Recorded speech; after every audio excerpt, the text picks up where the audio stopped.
Merhaba güzelliklerim. Benimle birlikte örmeye hoş geldiniz. Ben de size bu güzellikle geldim. Bugün bakın böyle yine mükemmel bir bebek yeleği hazırladım size. Ördüğüm en güzel modellerden birisi oldu diye söyleyebilirim. Çok tatlı ve çok güzel bir modelim oldu. Şöyle göstereyim bakın. Çok güzel. Yumuşacık oldu. Bu örgümde 2 tane tığ birden kullandım. Bu roba kısmında 3 milim tığımı kullandım. Sadece şurada örnekli yeri daha da bir yumuşak olsun diye 3,5 milim bir tığ kullandım. Ya şöyle de yapabilirsiniz. 3 veya 4 numara tığlarla da yapabilirsiniz. Bundan sonra bu şekilde ilerleyeceğiz. Yani şöyle 2 tane tığınızın olması gerekiyor. 3, 3,5 ya da 3 ya da 4 numara. Bu bir dahaki modelimde 4 numarayla deneyeceğim. Ama robaları şu kısımlarını 3 milimle öreceğiz. Ve yumuşak bir örgümüz olacak. Evet, bunda sadece dediğim gibi 2 tane ip kullanıyorum. İpim 1,5'a yakın ip gidiyor. Hani 1,5'tan bazen biraz daha az biraz daha fazla kalıyor. O yüzden 2 tane ipinizin olması şart. İpin kalanıyla da hırka yaparsanız hırkaya da yeter. Yani 2 ipten bir hırka çıkartabilirsiniz.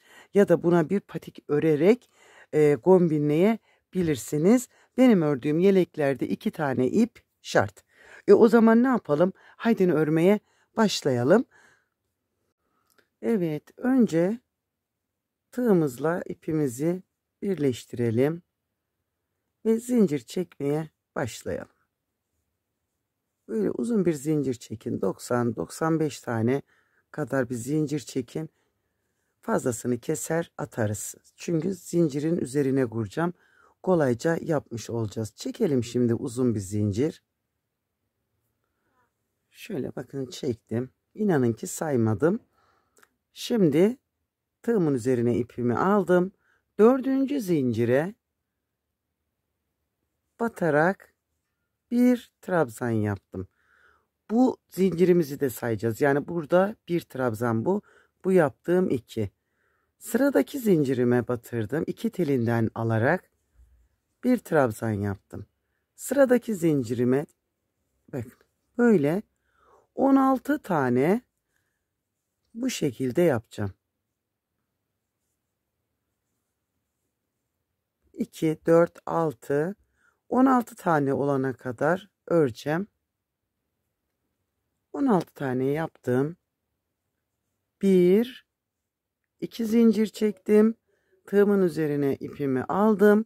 Son battığım trabzanın battığım yere batıracağım. Bakın buraya batırdım ve buraya bir tane trabzan yaptım. Burada önü yapmış olduk 16 tane ile. Şimdi kol için 14 tane yapacağız. Bir taneyi bu aynı yere batarak yaptık.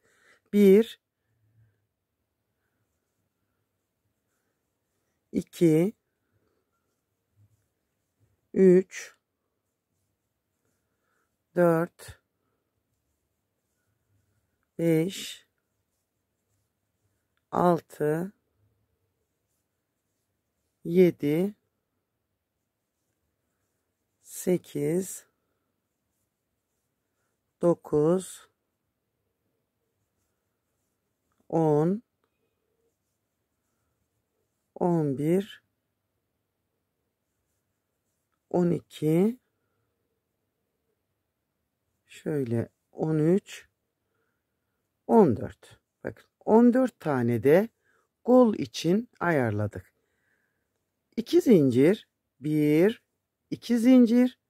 Yine son battığım trabzanı battığım yere batırdım ve bir tane yaptım. Bakın burada bir V oluşturdum.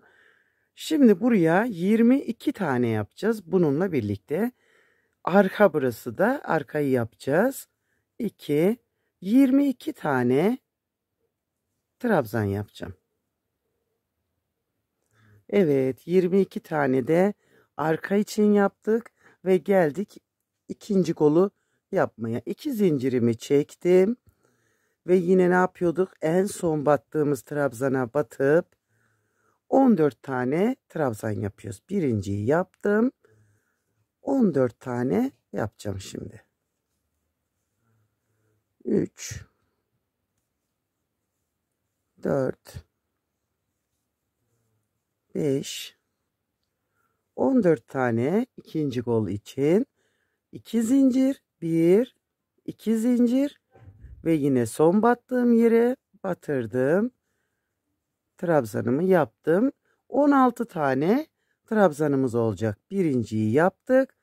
16 tane ile de ikinci önü ayarlamış olacağız. 16 tane yapıp geliyorum. 16 taneyi yaptım ve ikinci önü de tamamladım ve burada zincirim fazlası kaldı. Şimdi ne yapacağım burada? Şuradan sayacağım. 1, 2, üçüncüye makasımın ucunu taktım. Tek kanadını kestim mi? Bakın şunu aldım. Burayı da sıkıca çektim ve kapattım. Şöyle. Bunu da kenarını tığlarken kaybedebiliriz. Ya da burada iç kısımda saklayarak devam edersiniz. 1, 2, 3. Çevirdim örgümü. Şimdi bu zincir bu trabzanın. Bakın. Birinci boşluğun. Bunu trabzan olarak kullanacağız. İkinciye batırarak trabzanlarımı yapmaya başlayacağım. Hepsine birebir batacağız. Bu kısımlarda hiçbir işlem yapmıyoruz. Birebir batarak zincir olan yere kadar örüyoruz.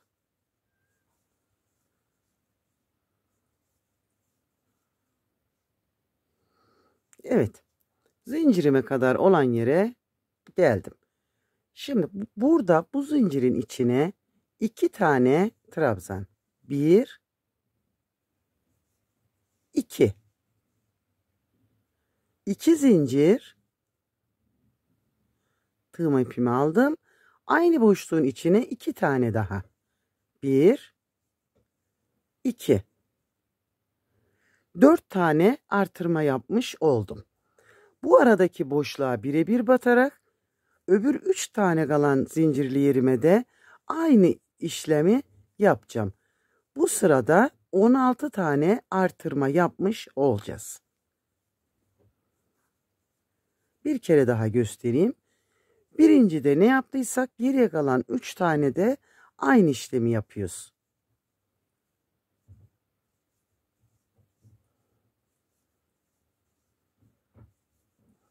Burada bir kere daha göstereceğim.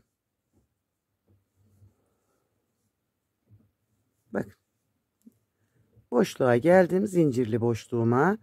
Zincirin içine 2 tane trabzan. 1 ve 2. 2 zincir. Aynı yere 2 trabzan. Yine 4 tane artırmış oldum. Şimdi buraya birebir batarak buna da aynısını yaparak sıramızı tamamlayacağız. En sona geldiğimizde bakın burada dedik ki bu zincirimizi de trabzandan sayacağız. Bu zincirin tepe noktasına batırıp bir trabzan yaptım. Şu an şuradaki sayım 16 oldu. Bununla birlikte 1, 2, 3 zincir çekip örgümü çevirdim. Ve yine zincir olan yere kadar bu kısma birebir batacağım. Birinciyi bıraktım. İkinciden devam edeceğim.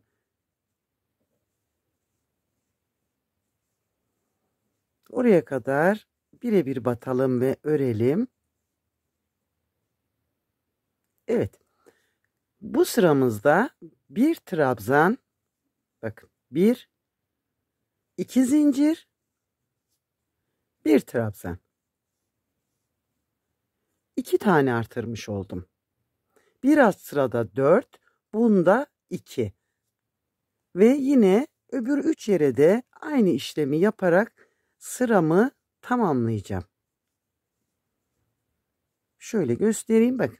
Öbür üçüne de bir trabzan, 2 zincir, bir trabzan yapacağız. Evet. Bakın. 1, 2, 3. sıramızı da bu şekilde oluşturduk. Bundan sonrası tekrarlı olacak. Nasıl tekrarlı? Çevirdim. Şimdi yine zincirli olan yere kadar gelelim, göstereceğim. Bu aralar sadece birebir batmalı. Evet. Şimdi burada ilk artırma yaptığımızda 4 tane artırmıştık. Burada 2 tane artırdık. Şimdi 4 artıracağız. 2 trabzan, 1, 2 trabzan, 2 zincir, 2 trabzan. Bir sırada 4 tane, bir sırada 2 tane, bir sırada 4 tane. Bunun üstündeki sırada 2, bunun üstündeki sırada 4 olarak artıracağız. Yani 4, 2, 4 olarak bu şekilde artırmalarımızı tamamlayacağız. Toplamda 10 sıra örüyorum ben. Mesela bir iki yaş daha büyütmek isterseniz eğer 11 sırada 11. sırada yine bu şekilde dörtlü artırırsanız mesela 2 yaş için yaparsınız. Bu büyür. Çünkü 16 tane artırma birden eklemiş olacağız ve bu da yeterli bir sayı olacak. Ama 6 aydan 1,5 yaşa kadar bu benim anlattığım yelekler olur. Hatta çocuk büyür, yelek de büyür. O da ayrı bir konu. İsterseniz 11. sırayı, 12. sırayı ekleyerek büyütebilirsiniz. Yaka kısmı 3 yaşa kadar olur. Şimdi 10 sıra örüp geleceğim. 4, 2, 4, 2, 4 olarak 10 sıramı tamamlayacağım. 10. sıramızda 4 tane artırmış olarak tamamlayacağız. Yani 10. sıramız dörtlü artırmaya denk gelecek. Umarım anlatabildim. Şimdi 10 sıramızı örelim ve gelelim. Evet, robamız hazır. Şimdi hem kollarımızın ayrımını yapacağız hem de örneğimizi kurarak ilerleyeceğiz. Burada tığımı 3,5 milime çıkarttım. Robamı 3 milimle ördüm. Örnekli yeri 3,5 milim tığ ile öreceğim. Çünkü biraz iç içe geçtiği için böyle sıkışmasını istemiyorum. O yüzden rahat bir örgü öreceğim. Hemen burada başta isterseniz burayı biyeli de yapabilirsiniz. Mesela şöyle bir şey yapalım. Bir ikinciye batırdım. Bakın. Sıradakine batırdım. 3 tane buraya trabzan yaptım. Bunu kenar biyesi olarak kullanabiliriz. Tığıma ipimi aldım. Bakın. Bir ikinciye batırıp buraya bir trabzan yaptım. Aynı yere bir tane daha. Aynı yere bir tane daha. Aynı yere 3 tane trabzan yaptım. Hiç zincir çekmeden 1, 2, 3. trabzanıma batırarak bir trabzan. Aynı yere 3 tane yapacağım. 2 ve 3. Bakın. İp aldım. Hiç zincir çekmedim. 1, 2, 3. trabzanıma aynı yere 3 tane trabzan yapacağım. Hiç zincir çekmedim. 1, 2, 3.'ye 2 ve 3. 1, 2, 3.'ye bu zincirimin olduğu yere kadar böyle geleceğim. 1, 2, 3.'ye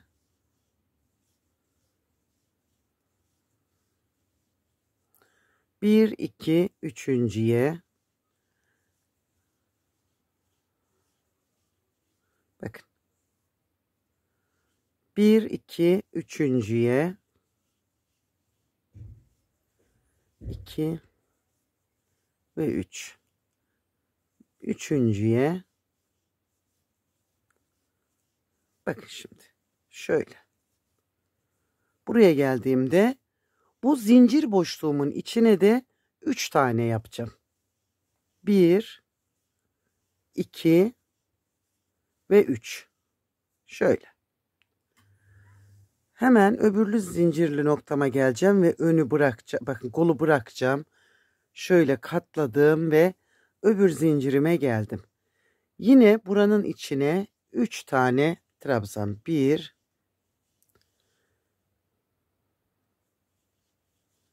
2 ve 3.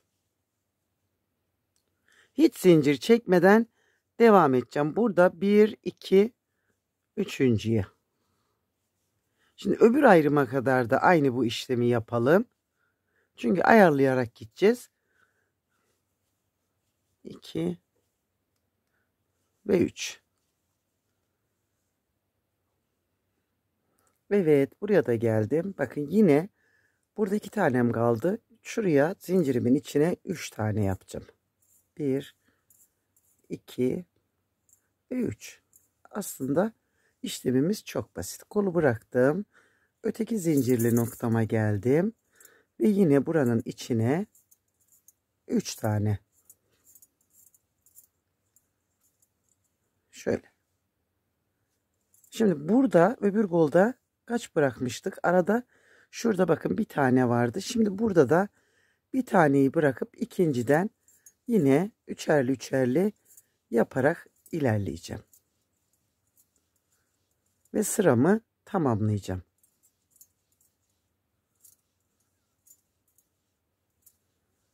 Ve 3. Evet, sıranın sonuna aynı şekilde gidelim. Sıramı başladığım gibi 3 trabzanla bitirdim. Burada bir zincir çekip çevirdim. Bu sıramız tamamen sık iğnelerden oluşuyor. Bakın birinciye batırdım, sık iğne yaptım. İkinciye sık iğne. Bütün trabzanlarımın üzerine sık iğne yaparak bu sıramı da böyle ilerleteceğim. Bakın. Şu şekilde ilerleyelim.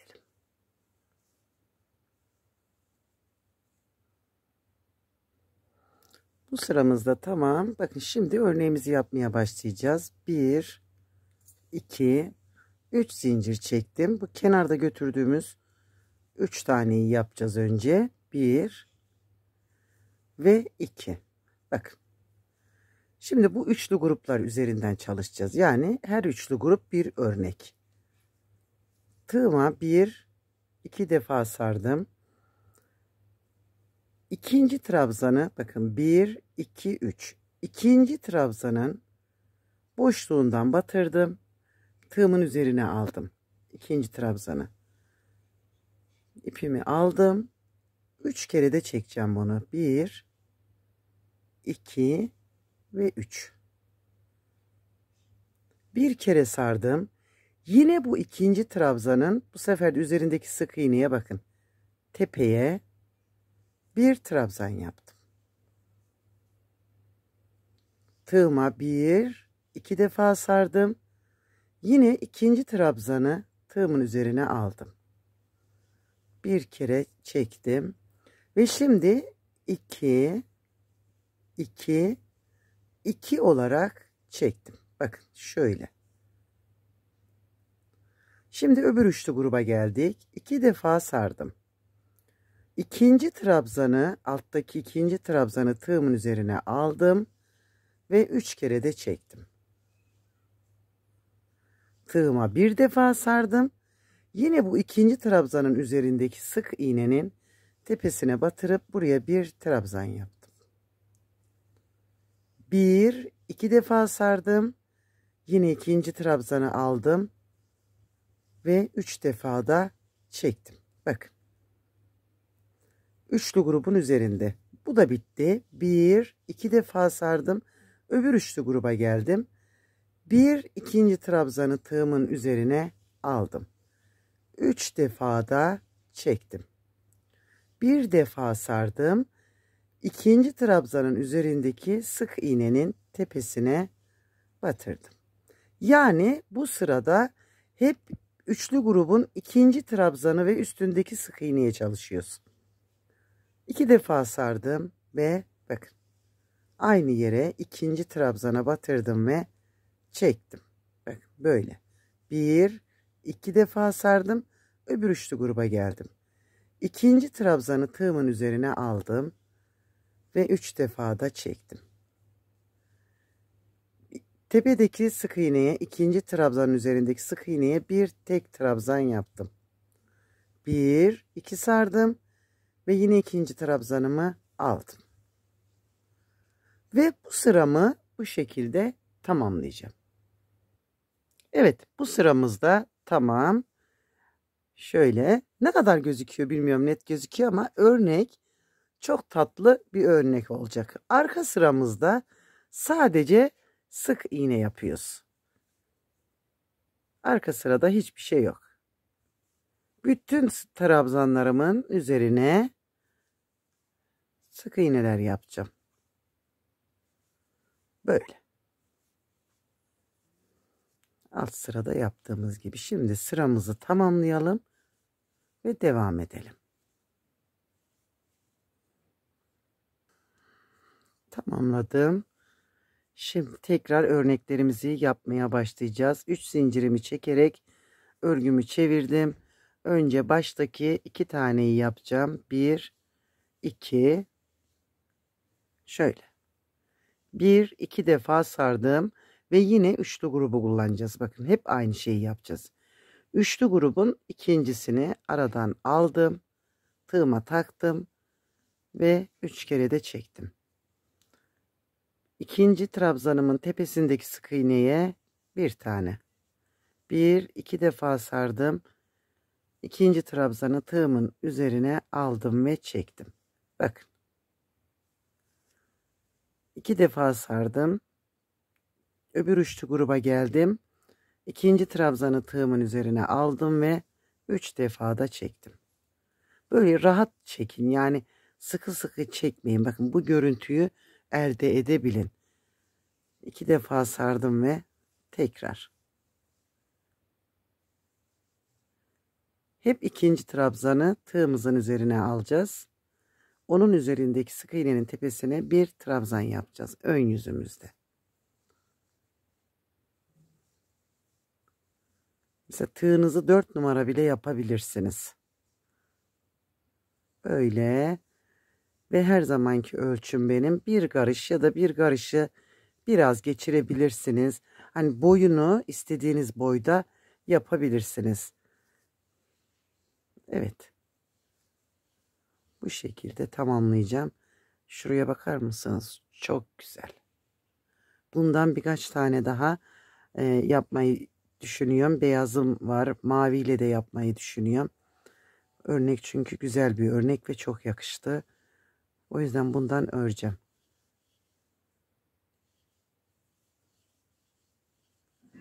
Bundan bebek battaniyesi de çok güzel olur. Yani aynı şeyin bebek battaniyesini takımını yapabilirsiniz. Gayet güzel durur. Çok hoş duruyor çünkü. Takım olarak, kombin olarak kullanabilirsiniz. Evet, örüp geliyorum ben. Evet arkadaşlar, bir karış boyuna gelene kadar ördüm ve böyle muhteşem bir güzellik ortaya çıktı. Şimdi şu etek kısımlarının tığlamasını göstereceğim. Bakın örneğimi tamamladım. Sık iğne sıramı da yaptım. Şöyle. Şimdi kenarını tığlayarak yeleğimizi tamamlayacağız. İstediğiniz bir tığlama kullanabilirsiniz. 3 zincir çektim. Tığma ipimi aldım ve hemen bu baştakine batarak buraya bir trabzan yaptım. Aynı yere bir trabzan daha yaptım. Şöyle. 1 2 3. sık iğneme birleştirdim. 1 2 3. Tığımın üzerine ipimi aldım. Bakın. Sık iğneyi battığım yere 2 tane trabzan. 1 2. 1 2 3. sık iğneye atlayarak bağladım, bir sık iğne yaptım. 1 2 3. Aynı yere 2 tane trabzan yaptım. 1 2 3. sık iğneye bağladım. Şöyle bir kenar yapacağım şimdi. Dilediğiniz gibi bir kenarla da bitirebilirsiniz. Şimdi öbür uca kadar, bu ucuna kadar aynı tığlamamı yapıp geleceğim. Şöyle. Evet arkadaşlar, bakın tığlayınca da Etek uçları da böyle oldu. Kollarını da aynı bu şekilde tığladım. İsterseniz hırka olarak da devam edebilirsiniz. Bakın bir ipten böyle bu kadar kaldı. Yani kol da örer ya da patik yaparsınız. İpinizi o şekilde değerlendirebilirsiniz. Mükemmel de bir hırkası olur. Çünkü örneğim çok güzel, çok mükemmel, yumuşacık durdu. Şöyle ipimi 2 kat yapıp zincir çektim ve uçlarına da pomponlarımı hazırladım. Şöyle bakın, şu aparatla yapıyorum pomponları ben. Bunun bir küçüğünü kullanıyordum, değiştirdim, şimdi bir boy büyüğüyle yapıyorum. Bunlar beşli olarak satılıyor.